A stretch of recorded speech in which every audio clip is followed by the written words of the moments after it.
Channel of Vadodara.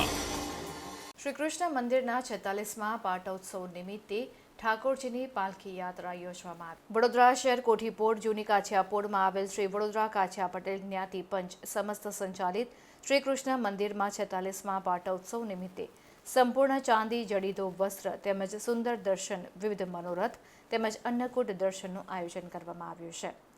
Vadodara શહેરમાં કોઠીપોડમાં 150 વર્ષ જૂનું આવેલ શ્રી કૃષ્ણ મંદિરમાં 46મા પાટોત્સવ નિમિત્તે ઠાકોરજીને પાલખીમાં બિરાજમાન કરી પાલખી યાત્રા કાઢવામાં આવી હતી। સાથે આ પાલખી 5 પોળમાં ભગવંતોને દર્શન કરાવવામાં ઠાકોરજીને પાલખીમાં બિરાજમાન કરીને પાલખી યાત્રા કાઢવામાં આવી હતી। સાથે આ પાલખી યાત્રામાં સમાજના યુવાનો અને મહિલાઓ પણ જોડાઈ હતી। પાલખી યાત્રામાં એક સરખા પહેરવેશ ધારણ કરવામાં આવ્યા હતા અને 5 દિવસ શરદ ઉત્સવ, રાસ ગરબા, શ્રીજીના દત્તાત્રેય દર્શન, તારીખ 10મી તારીખના રોજ અખંડ ધૂન સાથે 11 તારીખના રોજ શ્રીજીના સંપૂર્ણ ચાંદી જડિત વસ્ત્રો તેમજ શણગારના દર્શનનું આયોજન કરવામાં આવ્યું છે। તો ઠાકોરજીને પાલખીમાં અલૌકિક અને અદ્ભુત શણગારવામાં આવ્યા હતા। ઢોલ નગારા સાથે વૈરમુંડી ઉત્સવને લઈને ઠાકોરજીની પાલખી કાઢવામાં આવી હતી।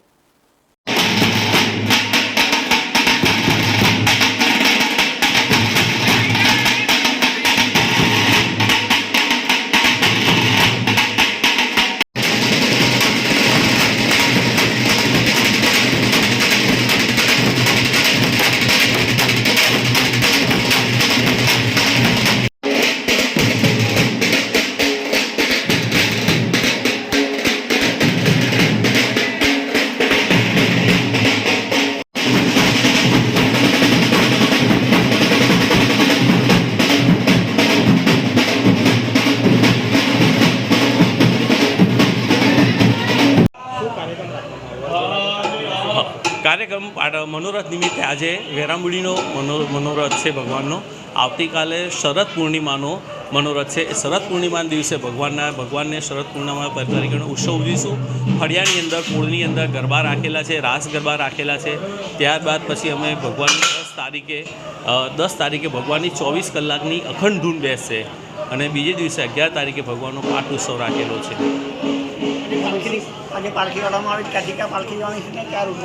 હા, આજના રોજ જે ભગવાનનો વેરામુડીનો ઉત્સવ છે તે અમારી આ કાછિયાપોડની 5 પોળમાં ભગવાન ભક્તોને દર્શન આપવા માટે નીકળવાના છે।